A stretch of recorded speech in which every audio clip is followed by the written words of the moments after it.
pamumuhay! Ang paglakad ko'y tuloy! Bakit? Bagay walang kutiman, dulong ng pinag-aralan, kundi Sinungalingan. magandang katwiran! Sa Morong, may mga grupo ng kabataan na nagpipinitensya.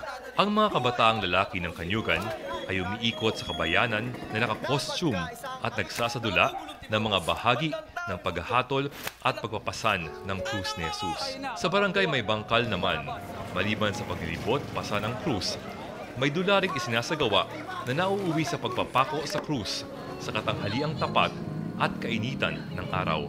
At sa pagsapit ng alas 3 ng hapon, kasama sa akto ang pagpapakita ng pagkamatay ni Kristo.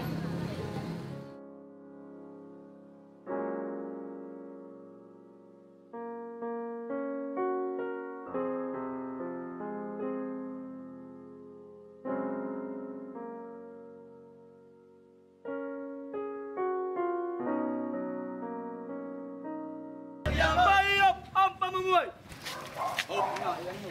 Ang paglakad ko'y tuloy! Bakit? Bagay walang kutiman, dulong ng pinag-aralan, kundi Sinungalingan. magandang katwiran! Sa Morong, may mga grupo ng kabataan na nagpipinitensya.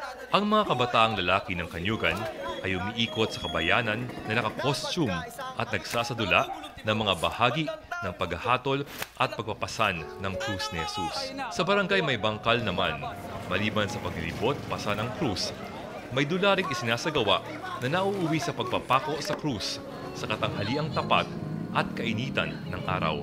At sa pagsapit ng alas 3 ng hapon, kasama sa akto ang pagpapakita ng pagkamatay ni Kristo.